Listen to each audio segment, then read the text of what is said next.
হ্যাঁ, হঠাৎ করে লাইভে আসলাম আপনাদের প্রত্যেককে অবগতির জন্য জানাচ্ছি চরম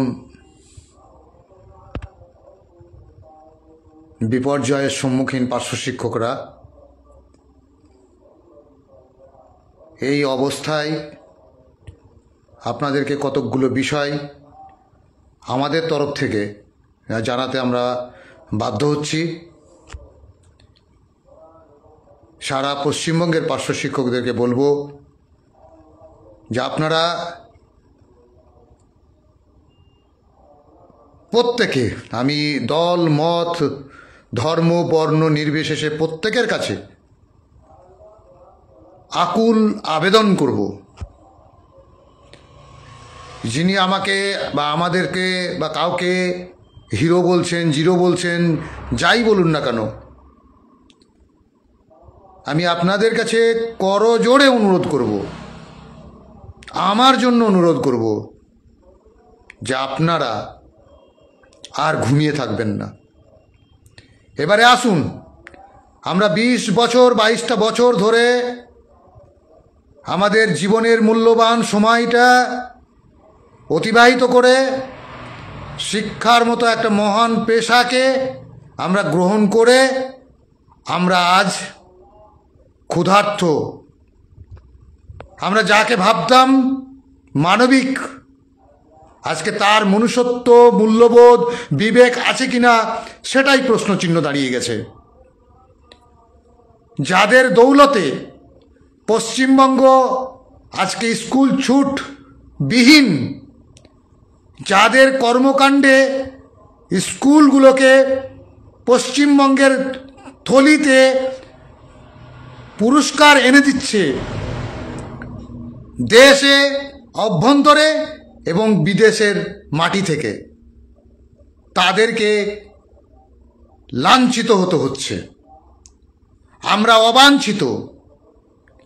2026-এর 25-26-এর যে বাজেট, এই বাজেট দেখলাম পার্শ্ব শিক্ষক স্বার্থ বিরোধী, শিক্ষা স্বার্থ বিরোধী একটা বাজেট আমরা দেখলাম। এই বাজেটের ওপর আমরা কোনো আলোচনা, কোনো দিকপাত করার কোনো প্রয়োজন নেই। কারণ যারা আস্ফালন করছেন, ফেসবুকে পোস্ট করছেন যে ঘন কুয়াশাচ্ছন্ন মেঘ কেটে যাচ্ছে, যারা বলছেন আমাদের মহাগুরু হাজির, তাকে দিয়েই, তাকে সামনে রেখেই আমরা আমাদের দাবি আদায় করব, আজকে তাদের বক্তব্য কিছু নেই। তারা এখনো আপনাদেরকে ধোঁকা দেবে। শয়তান শুধু ধোঁকা দেয়, শয়তান ধোঁকা ছাড়া আর কিছু দেয় না। সুতরাং আমি আপনাদেরকে বলবো, এবং সেই সাথে নদিয়া জেলার পার্শ্ব শিক্ষকদেরকে বলবো, সেই সাথে সাথে রাজ্যের সমস্ত পার্শ্ব শিক্ষকদেরকে বলবো, আপনারা জোটবদ্ধ হন, তৈরি থাকুন। এই সময় আমাদেরকে নামতে হবে, রাস্তায় আমাদেরকে নামতে হবে। সেটা কিভাবে নামবো, কিভাবে, কোথায়, কেমন করে আমরা নামবো, সেটাও কিন্তু আমরা পরিষ্কার করে বলবো। যতক্ষণ পর্যন্ত আমাদের বেতন না বাড়াবে, যতক্ষণ পর্যন্ত আমাদের বেঁচে থাকার রসদ এই সরকার না দেবে, ততক্ষণ পর্যন্ত আমাদেরকে, আমার মনে হয়, রাস্তা ছাড়া যাবে না। আমরা খুব দেখেছি স্কুলকে, আমরা খুব স্বার্থে কাজ করেছি। আমরা আমাদের স্বার্থটা দেখিনি, আমাদের বাল বাচ্চাদেরকে দেখিনি, আমাদের পিতামাতাদেরকে দেখতে পারিনি। আমাদের সংসারটা চলছে না এ কথাটা আমাদের হয়ে কেউ বোঝাতে পারিনি, বোঝায়নি। যারা বড় বড় গল্প শোনাচ্ছিলেন, যারা বলছিলেন আন্দোলন করলেই সরকার খেপে যাচ্ছে, তাহলে আন্দোলন ভয় দেখানো ছাড়া আর তারা কি করতে পেরেছেন, তারা কেন করতে পারেননি, কেন বোঝাতে পারেননি, আমরা সেটা জানতে চাইছি। তাদেরকেও কৈফিয়ত দিতে হবে। আমরা যেমন কৈফিয়ত দেবো, তাদেরকেও কৈফিয়ত দিতে হবে। সুতরাং আমি আপনাদেরকে অনুরোধ করব, অত্যন্ত বিনীত স্বরে অনুরোধ করব, জোর হাত করে বলবো, আর ঘুমিয়ে থাকবেন না। এবং সবথেকে বড় কথা, আমরা স্কুলকে আর কতটা দেখব সেই বিষয়ে ভাবতে হবে। ভাবার সময় শেষ। আমরা এখন ডিসিশন নেব, সিদ্ধান্ত নেব এবং আগামী দিনে স্কুলগুলোকে যথেষ্ট পরিমাণ অচল করে দেওয়ার জন্য আমরা তৈরি হচ্ছি। কতটা তৈরি হচ্ছেন সেটা ভাবুন এবং চলুন আমরা ঐক্যবদ্ধ হই। আমরা নদিয়া জেলার পার্শ্ব শিক্ষকদেরকে সকলকে আমরা অনুরোধ করব, আগামী আপনারা প্রস্তুত থাকুন। আগামী রবিবার আমরা কি বলে কৃষ্ণনগরে আমরা মিটিং কল করতে পারি। আমরা ওই মিটিংয়ে নদিয়া জেলা থেকে আমরা শুরু করব, তারপরেতে অন্যান্য জেলাগুলো হবে আসতে, এবং খুব তাড়াতাড়ি অতি সত্বর আমাদেরকে রাস্তায় নামতে হবে। কারণ এই নামাটা আমরা বঞ্চিত পার্শ্ব শিক্ষক মঞ্চ গঠন করেছি, আমরা সিদ্ধান্ত হয়েছে আমাদের, সেই সিদ্ধান্তকে যথারীতি কার্যকর করার জন্য আমরা রাস্তায় নামব। যতক্ষণ পর্যন্ত আমরা এই আধিকারিকদের চরমতম শিক্ষা না দিতে পারবো, বেতন না বাড়াতে পারবো, ততক্ষণ পর্যন্ত আমরা রাস্তা ছাড়বো না। তাতে আমাদের যদি বেতন কাটবে, বেতন বন্ধ করবে, করুক, আমরা দেখি আমরা কতটা আমাদের করতে পারে, কতটা নির্যাতন আমাদেরকে করতে পারে। আমরা গুলি খেয়েছি, 2004-5-এ গুলি খেয়েছি, জেল খেটেছি, এখনো পর্যন্ত কোর্টে হাজিরা দিতে হয়, আমরা সব কিছু করেছি। যারা ঘরে বসে থাকেন, দেখেন অন্যের সমালোচনা করেন, তারা নিজেদের সমালোচনা ছেড়ে একটু বাইরে বেরিয়ে আসুন, ঘোমটা খুলে একটু নাচুন, ক্যামটা নাচুন, দেখুন কেমন লাগে, কেমন কতটা করতে পারেন। আপনারা বলছেন, অনেকে অনেক কথা বলছেন, কিন্তু আমরা এতদিন কথা বলিনি, কারণ আমরা ভারত সভা হল থেকে বলেছিলাম, পরিষ্কার করে বলেছিলাম, এই সরকার, এই এসপিডি আমাদেরকে শোষণ করছে, এই এসপিডি আমাদের বেতন বাড়াবে না। অথচ আপনারা বলছেন, আমাদের কথা আপনাদের কর্ণকুহরে ঢোকেনি, আমরা জল ঢালতে পারিনি আপনাদের কানের মধ্যে। আপনারা এখন বলছেন এখন নেতৃত্বরা দায়ী। নেতৃত্ব কোন নেতৃত্ব দায়ী? যারা শাসক শ্রেণীর, যারা চামচাগিরি করছে, চেটে ফুটে তাদের নোংরাগুলোকে পরিষ্কার করছে, তাদের যারা পথগুলোকে আঁকড়ে ধরে রাখার জন্য নেতৃত্ব দিচ্ছে, তারা ভালো আর আমরা খারাপ। আমরা যারা অন্ততপক্ষে কথাগুলো তুলতে পারছি, আমরা তুললে বলতে পারছি, আমরা বলছি এবং চোখে চোখ রেখে আমরা কথা বলছি, লড়াই করছি। আর সেই লড়াইয়ে আপনারা সামিলও হচ্ছেন না, সমালোচনা করবেন। আগে রাস্তায় নামুন, রাস্তায় নেমে সমালোচনা করুন। আগামী রবিবার থেকে শুরু হচ্ছে আমাদের এই লড়াই। এই লড়াইয়ে আমরা প্রথমে আলোচনায় বসবো। আলোচনায় বসার পর আমি কৃষ্ণনগরে নদিয়া জেলার সমস্ত পার্শ্ব শিক্ষকদেরকে বেলা 11টার মধ্যে কৃষ্ণনগরে আসার জন্য আহ্বান জানাচ্ছি এবং ফাইনাল আপনাদেরকে নোটিফিকেশন আমরা সোশ্যাল মিডিয়াতে জানিয়ে দেবো। অন্ততপক্ষে আপনারা তৈরি থাকুন। এই তৈরিটা এত ভীত সন্ত্রস্ত নয়, লড়াইটা করতে হবে চোখে চোখ রেখে। কারণ আপনারা জানেন, আমরা 2005-এ লড়াই করেছিলাম, আমরা 2005-এ লড়াই করেছি। সেই 2005-এ আপনারা দেখেছেন গুলি খেয়েছি, কিন্তু আমরা রাস্তা ছেড়ে দিইনি। আমরা যেদিন রাস্তা ছেড়েছি সেদিন থেকেই আমরা ডিভাইডেড হয়েছি।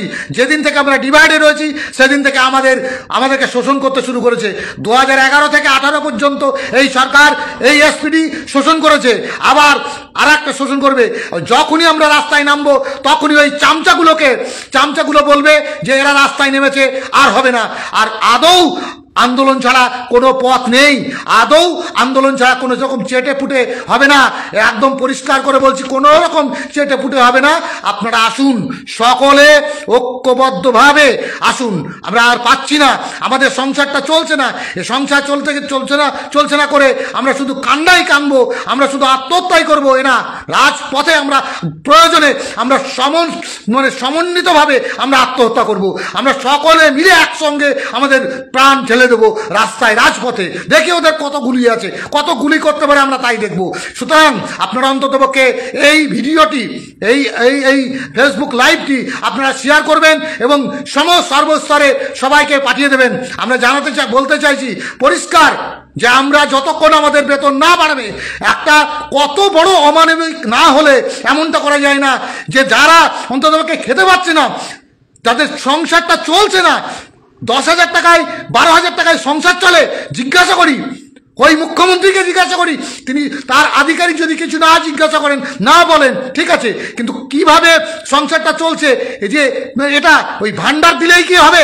চাকরি নেই, বাকরি নেই, কোনো কিছু নেই। অথচ যারা কাজ করছে, যারা শিক্ষাটাকে ধরে রেখেছে, শিক্ষা এডুকেশন সেক্টরটাকে ধরে রেখেছে, তাদের কোনো রকমভাবে কোনো হেলদোল নেই। ব্যাপারটা কি? আমরা এই ব্যাপারটাই জানতে চাইছি। আমরা জানি না আমাদের কি ভাগ্যে আছে, আমাদের মৃত্যু অবধারিত আমরা জানি, কিন্তু সেটা লড়াইয়ের শহীদের মৃত্যুবরণ করব। আমরা মৃত্যুবরণ করব কার? বীরের মৃত্যুবরণ করব। আমরা জানি, দেখি কতটা পারি, আমরা করতে পারি কিনা। আমরা কোনো রকম রাজনৈতিক দল রং রাঙায়িত না হয়ে আমরা লড়াই করব ঐক্যবদ্ধভাবে। আমরা প্রত্যেককে আহ্বান জানাচ্ছি, আসুন এই অমানবিক এসপিডির বিরুদ্ধে, এই অমানবিক একটা সরকারের বিরুদ্ধে, যে সরকারটি আমাদের কথা বেমালুম ভুলে গেছে। প্রতিশ্রুতি দিয়ে যখন ক্ষমতায় আসার প্রয়োজন ছিল, যখন সাহায্যের প্রয়োজন ছিল, তখন তারা আমাদেরকে ডেকেছে, কথা বলেছে এবং আমাদের মঞ্চে এসে অনেক মায়া কান্না, পেতনি কান্না কেঁদেছেন। অথচ আজকে দেখা যাচ্ছে তাদের কথা বেমালুম ভুলে গেছে। কি জানেন না উনি? 44,000 লোক জানেন না 500 শিক্ষকরা লড়াই করছে, ক্ষুধার সঙ্গে লড়াই করছে, খুন্নিবৃত্তির সঙ্গে লড়াই করছে। এটা কি তিনি জানেন না? এত অনুনয়, এত আবেদন নিবেদন, এত মেল, এত চিঠি চাপাটি, এত ফোনাফোনি, সেগুলো কি কানে ঢোকেননি? ওনার কানে কি একদম পরিষ্কার করে জল ঢেলে দিতে হবে? কে বলেছে জল ঢেলে দিতে হবে? অন্যান্য স্টেটে কি করে? অন্যান্য স্টেটে বেতনটা দেয়, তারা বর্তমানকে তাদেরকে রাঙিয়ে রাখে, চুপ শান্ত করে রাখে, সংসারটা চালায়, ভবিষ্যৎটা দেয় না। আর আমাদের ভবিষ্যৎ দেওয়ার নাম করে এই সরকারটা ভবিষ্যৎ দেওয়ার নাম করে ভবিষ্যৎ অন্ধকার করে এবং বর্তমানকেও অন্ধকার করে একটা প্রশ্রয় ফেলেছে। যাদের সুপ্রিম কোর্টে যাদের বিরুদ্ধে লড়াই করছে এই এসপিডি, অথচ তাদের কথা আমাকে ভাবতে হবে, তাদের কথা চিন্তা করতে হবে, আর তাদের মতো কথা মতো আমাদেরকে চলতে হবে।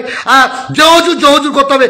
যারা জহুজুর করবেন, এবং আমরা সম্ভবত আমরা বলছি যে আমরা একটা চূড়ান্ত পদক্ষেপ নিতে যাচ্ছি। সেই পদক্ষেপে যারা আমাদের সঙ্গে সামিল হবে না, আমরা তাদের বিরুদ্ধেই, অর্থাৎ অন্তর্বিপ্লব যারা ঘটাবে, অন্তর্ঘাত যারা করবে, তাদের বিরুদ্ধেই আগে হবে। অর্থাৎ যারা এই 500 শিক্ষকদের স্বার্থ বিরোধী আইনের, অর্থাৎ বলে অর্থ বলে বাজেটের বিরুদ্ধে যারা পক্ষে যারা কথা বলছে না, কত হয়ে গেছে একদম, মানে ভোটমুখী বাজেট, জনমুখী বাজেট। কে বলেছে জনমুখী বাজেট? আমরা জানি জনমুখী কাকে বলা হয়। উন্নয়ন আর ডেভেলপমেন্ট আর ওয়েলফেয়ার দুটো এক জিনিস নয়। এ রাজ্য সরকার ভোটের জন্য ওয়েলফেয়ারে ব্যস্ত, ভিক্ষা দিতে ব্যস্ত। আমরা ভিক্ষা চাই না, আমরা অধিকার চাই। আমাদের অধিকারটা দিতে হবে। এই অধিকারের জন্য আমরা অধিকার না পাই, কিন্তু লড়ে আমরা দেখিয়ে দিব অধিকার কি করে আদায় করতে হয়। ওই ICDS কম্পিউটার যারা করেছে তারা লড়াই করেনি, তাদের লড়াই আমরা কুন্নি জানাই, কিন্তু তারা কিভাবে লড়াই করেছে না করেছে সেটাও আমরা খোলসা করে দেবো। পরিষ্কার করে আপনাদেরকে বলছি যে আমরা সবটাই জানি, কিন্তু অত্যন্ত দৃঢ়তার সঙ্গে আমরা বলছি আমরা সবটাই জানি, কিন্তু জেনেও আমরা প্রকাশ করতে পারিনি। কিন্তু এবারে কিন্তু প্রকাশ করে দেবো আমরা পরিষ্কার করে, উইথ ডকুমেন্টস আমরা প্রকাশ করে দেবো। তাই বন্ধু, আপনাদেরকে অনুরোধ করব যে আপনারা কোনো রকম আমার কথার মধ্যে যদি কেউ আঘাত পেয়ে থাকেন, কষ্ট পেয়ে থাকেন, পেতে পারেন, কারণ আমার কথাটা খুব একটা, আমি মিষ্টি কথা বলতে পারি না, তাহলে আমি সত্য কথাটা বলি তো, কি একদম মিষ্টি কথা বলতে পারি না। সুতরাং আপনারা যদি কেউ আঘাত পেয়ে থাকেন, কষ্ট পেয়ে থাকেন, নিজ গুণে ক্ষমা করবেন। কিন্তু রাস্তায় যারা আসবেন না, যারা রাস্তায় নামবেন না, যারা অন্তর্ঘাত করবেন, ফেসবুকে ঝড় তুলবেন, সমালোচনা করবেন, যারা কাজ করছে তাদের সমালোচনা করবেন, তাদের জিরো থেকে হিরো বলবেন, হিরোকে জিরো বলবেন, আর এটা হয় না, এটা চলতে পারে না। কই আপনাদের 25,000 21,000-এর ভাতা বৃদ্ধি কোথায় গেল? মনে নেই? আপনারা বলেছেন, কালকে বললেন, কোথায় গেল? কেন হয়নি? কৈফিয়ত আপনাদেরকে দিতে হবে। আপনারা কেন 500 শিক্ষকদেরকে বিভ্রান্ত করেছেন, এই কৈফিয়ত আপনাদেরকে দিতে হবে। আপনারা সব এক একটা ট্রাস্ট করছেন, ওয়েলফেয়ার সোসাইটি করছেন, মানে 500 শিক্ষকদের ওয়েলফেয়ার তো হচ্ছে না, 500 শিক্ষকদের শ্মশান যাত্রার ওয়েলফেয়ার হচ্ছে, 500 শিক্ষকদের কবর যাত্রার মানে জানাজার নামাজে ওয়েলফেয়ার হচ্ছে, আপনারা করছেন। সুতরাং এই জানাজা আর ওই কি শ্মশান যাত্রা এটা বন্ধ করুন। আপনারা আসুন, ওই মেকি কান্না মায়া কান্না বন্ধ করে আসুন, চোখে চোখ রেখে লড়াই করি। আসুন, আপনারা শুরু করি আমরা। সকলকে ধন্যবাদ জানিয়ে আগামী প্রস্তুতি নিন, জেলায় জেলায় প্রস্তুতি নিন, প্রত্যেকে প্রস্তুতি নিন। আমরা কাঁধে কাঁধ মিলিয়ে আমরা যে 500 শিক্ষক মঞ্চ করেছি, বঞ্চিত মঞ্চ করেছি, সেই বঞ্চিত মঞ্চ আমরা একসঙ্গে লড়াই করব। এই লড়াইয়ে আপনারা সামিল হন। দেখি আমাদেরকে আর কি করবে, আর কতটা করলে আমরা খুন্নিবৃত্তি না থেকে আরো রেহাই পাবো না। পেতে পারি না, কি করে আমরা সংসারটা চালাবো? আমরা স্কুলে যাব, স্কুলকে টোটাল সময়টা 10টা থেকে 4টে পর্যন্ত স্কুলকে দেবো, আমাদের সংসারটা কে দেখবে? আমাদের সংসারটা কি মুখ্যমন্ত্রী দেখছেন না কেন? কে বলবে কথাটা? এই কথাটা কার কাছে বলবো? রাস্তায় বলবো। কেন বলবো না? কেন বলবো না? এটাকে ভাইরাল করুন, এই ভিডিওটাকে ভাইরাল করুন, মুখ্যমন্ত্রীর কানে পৌঁছান, জল ঢুকুক। আমরা খেতে পাচ্ছি না, 10,000 টাকা কি হয়? 8,000 টাকায় 9,000 টাকা কি হয়? এটা কি সম্ভব? এটা কি মানবিক শাসক? এই শাসক কি মনের দিক থেকে কথা বলছে? তার নিজের সঙ্গে ঠিক করছে? কিন্তু তার যে কমিটমেন্ট, সেই কমিটমেন্ট কি ঠিক ছিল? আছে না ভোটমুখী কমিটমেন্ট? জানি না আমাদের ভাগ্যে কি আছে। আমরা ভাগ্য পরিবর্তনের জন্য লড়াইয়ের পথেই নামবো। আমাদের লড়াইটাই হচ্ছে শেষ কথা। লড়াই হবে, রাস্তাই হবে, আমাদের রাস্তা দেখাবে, আমাদের রাস্তাই আমাদেরকে রাস্তা দেখাবে। সুতরাং যে যাই ভাবুন না কেন, আজকের এই বাজেটকে যে যতটাই জনমুখী বলুন না কেন, এটা শিক্ষা হরণকারী, 500 শিক্ষক স্বার্থ বিরোধী একটা বাজেট। এটা জনমুখী বাজেট হতে পারে না। তাহলে কি আমরা কি জনগণের বাইরে? 44,000 ইন্টু তার পরিবার 4 জন করে, তাহলে এরা কারা? এরা কোথায় আছে? এরা কোন দেশের লোক? কোন দেশের নাগরিক? এরা কি বাংলার নাগরিক? এরা কি ভারতবর্ষের নাগরিক? আর যারা বিরোধী দলের আছেন তারা কি দেখতে পান না যে এই লোকগুলোর জন্য লড়াই করতে হয়, এই লোকগুলোর জন্য কথা বলতে হয়? তারা বলে বলেন না, তারা তো শুধু মাত্র তাদের ভোট নিয়েই ব্যস্ত, তাদের ভোট নিয়েই ব্যস্ত। সুতরাং আমি আপনাদের প্রত্যেককে অনুরোধ করব, আসুন আমরা নিজেদের মধ্যে বিভেদ ভুলে গিয়ে ঐক্যবদ্ধভাবে রাস্তায় নামি এবং প্রত্যেকটা স্কুলকে আগামী দিনে আমরা দেখিয়ে দেবো যে আমরাও জানি, আমরাও পারি। দেখি আপনারা কতটা করতে পারেন। ধন্যবাদ সকলকে। আমার কথাগুলো মনে রাখবেন, আগামী দিনের জন্য তৈরি থাকুন, সকলে তৈরি থাকুন। এ লড়াইয়ে আমাদেরকে জিততে হবে। আমরা যেমন একদিকে আইনি লড়াই লড়ছি, অন্যদিকে আমাদের রাস্তার আন্দোলনও আমাদেরকে করতে হবে। সুতরাং আর দেরি নয়, আমরা আগামী রবিবার থেকেই আমরা শুরু করি। আসুন আপনারা মতামত দেবেন, রবিবারে কৃষ্ণনগরে আসবেন কিনা। অন্ততপক্ষে সিংহভাগ মতামত আমরা চাই। আপনারা রজতবাবুর সঙ্গে কথা বলবেন, আমার সঙ্গে ফোনে কথা বলতে পারেন 9733750664 অথবা 9734877365 এই নাম্বারে যোগাযোগ করবেন। আমি আপনাদেরকে প্রত্যেককে অনুরোধ করব, কৃষ্ণনগরে আমরা আগামী রবিবারে মিলিত হই। প্রস্তাব রাখলাম, আপনারা যদি প্রস্তাবকে সমর্থন করেন তাহলে আমরা অন্ততপক্ষে মিটিংটা কল করে দেবো। সেটা শনিবারের দিন আপনাদেরকে বলে দেবো, জানিয়ে দেবো। কিন্তু আপনারা প্রস্তুত থাকবেন, যে কোনো মুহূর্তে 12 ঘন্টার নোটিশে মিটিং কল হবে। ধন্যবাদ সকলকে, আশা করি ভালো থাকবেন।